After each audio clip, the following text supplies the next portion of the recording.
Ladies and gentlemen, it is update day in Marvel Future Fight, and I've got quite a bit to go through. But I think the first thing that a lot of people are going to be talking about is the Danger Room and Rachel Summers. Now, I gotta give it up to Netmarble. The Danger Room is very, very fun if you can play, and I think that's what some people are going to be complaining about. They can't get into the game, or when they get into the game, someone leaves, or it disconnects, or it crashes. That is frustrating. However, one small tip that I have for you guys right off the bat, it has apparently been working for some people. I don't know if it's going to work for everyone, but if you enable location services, it's the only thing that Marvel Future Fight, the app, actually asks for permission from your phone. You know, when you download other apps, they ask for seeing your contacts, saving and looking at your gallery and looking through your photos, you know, making phone calls, accessing your microphone, accessing your camera. And so Marvel Future Fight's pretty straightforward. It's only when you do co-op and I guess a couple of other things like Giant Boss Raid or World Boss Invasion or Danger Room where you'll have a pop-up that says, if you've never done it before, or if you uninstall and reinstall the game, it'll pop up and it says Marvel Future Fight needs permission to use location services. You can still play the game and you can still play all those game modes by denying location services, but I have heard from some people that if you allow it, it does help out and does reduce the amount of crashing, or it does reduce the wait time for entering a lobby. As you can see here, I'm going to do it live for you guys right now. It is not very slow for me to go into a lobby, and it's also pretty quick. It's like 10 seconds or less for me to actually join a game. I'm not going to show you guys because I don't want to leave.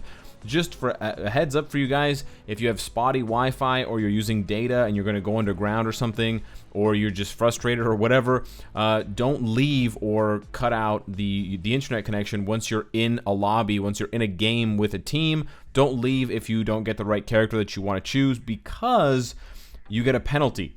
If you join a team and then you leave, I think you're penalized for 5 minutes and you can't rejoin Danger Room. So that is really good. That does, discourage people from constantly leaving in order to get a specific character. But on the other hand, it can be frustrating if you just don't have the greatest connection in the world. So I just wanted to give you guys that heads up to try to minimize the amount of frustration that you're going through. And just a small tip that I have for you guys for the Danger Room: Luna Snow.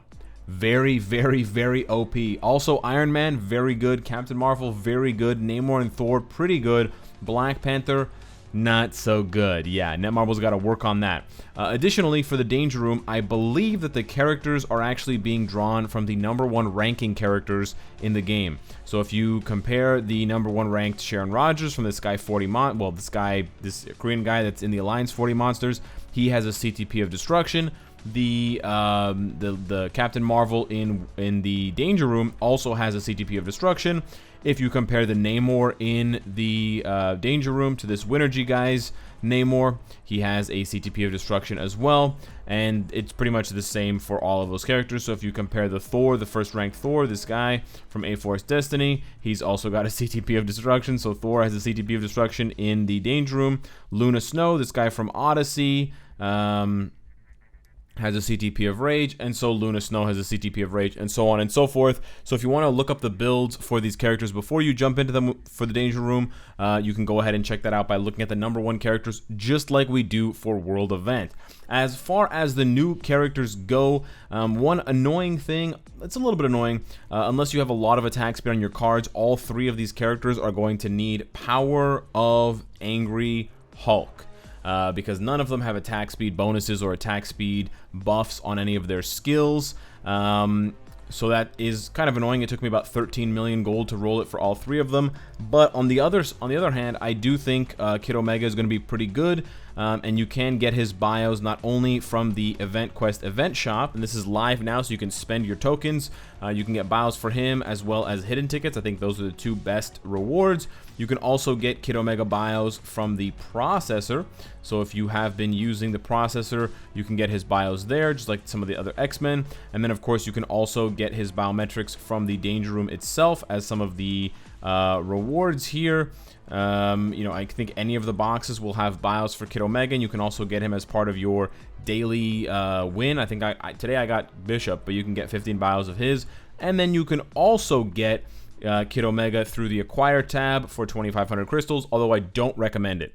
I don't recommend it. It's easier to get him through other means, and for this same price, for 2,600 crystals, you can purchase a Mega Rank Up ticket when it's on sale, and then you can also get the extra rewards that are bundled in with that. It's similar to this kind of purchase, but it's different. You'll get like a maxed out Chaotic ISO, you'll get a Mega Mastery ticket, you'll get some gold, you'll get some level 5 XP chips, stuff like that. On the other hand, Kitty Pryde looks pretty good to me as far as stats go. She's got pretty high stats for a speed type, but we'll have to see how the rest of her build sort of plays out. The one thing I did notice that was not so good about Kid Omega, I was going to call him Omega Red, I wish, is that all of his gears, all of the orange stats here don't include any of the premium kind of secondary stats. There's no skill cooldown and there's no ignore defense. So that is really annoying for a character that doesn't have a uniform and might take a long time to get a uniform. It's going to be harder for Kid Omega to get his ignore defense and skill cooldown maxed out. So you can see that I'm at 46 and 47.5% for both,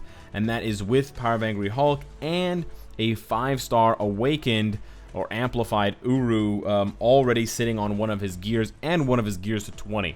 So you could actually go with Hawk's Eye for him. I don't really recommend Overdrive, again, unless you have like massive like 20% attack speed on your cards. And then we have, I was supposed to talk about this at the beginning, but we have the Rachel Summers pack. So you can see it here at the top. I'm 3.63% complete, and I have 59 days and 22 hours to finish it. The sale for her pack ends in 59 days. So it's not going to end in 2 days, it's going to end in that remaining training period of 59 days. And this is basically what it looks like. As you complete stages, you unlock different rewards, and some of those rewards will also include a Tier 2 Rachel Summers. So you get her at 6 stars immediately, and then you get her at Tier 2 not too long after that. Honestly, it doesn't take very long to get the points needed to unlock her at Tier 2. I think if you win 6 games, you will get her at Tier 2. And you probably have to play less than 10 games total from when you purchase it in order to get her to Tier 2. So it's very, very fast, and then you just have to keep grinding to get those extra crystals back. I think there's another there's another 750 after you get her to Tier 2, and then you just have a whole bunch of gold rewards to go through. However, Rachel Summers, the character, is she worth 4,500 crystals? Well, is she worth 3,250 crystals? Right now, I want to say maybe, but no. And I'm saying no on the principle of the fact that Netmarble actually nerfed her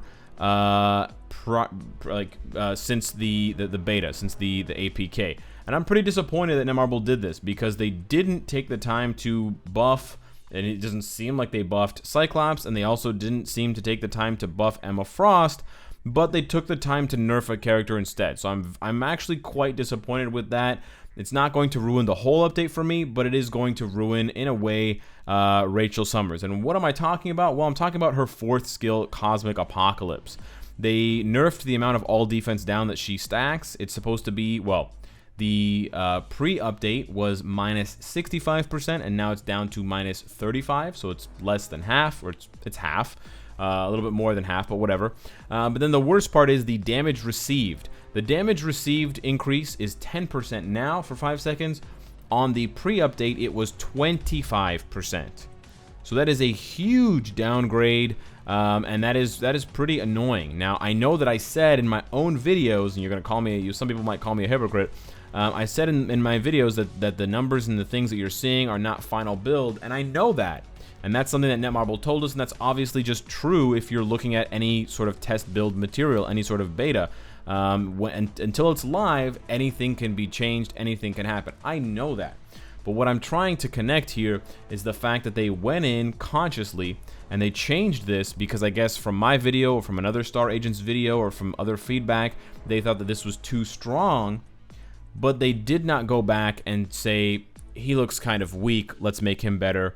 And they also didn't go back and say, you know what, she looks kind of weak, she doesn't seem that much better than this, let's go and change her for the better. They didn't go ahead and tweak any of these numbers and turn them up, but they did go ahead and tweak numbers and turn them down. So I think that is a pretty bummer moment I think it's lame, and I think Netmarble should either. I mean, I don't really care if they keep this way. I don't think it hurts Rachel Summers' value too much. It does hurt it a little bit, but I don't think it hurts it too much. But I do think that if they're gonna do this, then they should buff Cyclops and Emma Frost.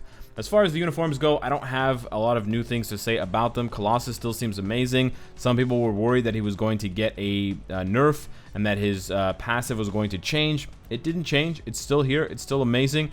He's a super villain. He's got the leadership as well, so you can take advantage of White Fox, I believe, even though he's a villain.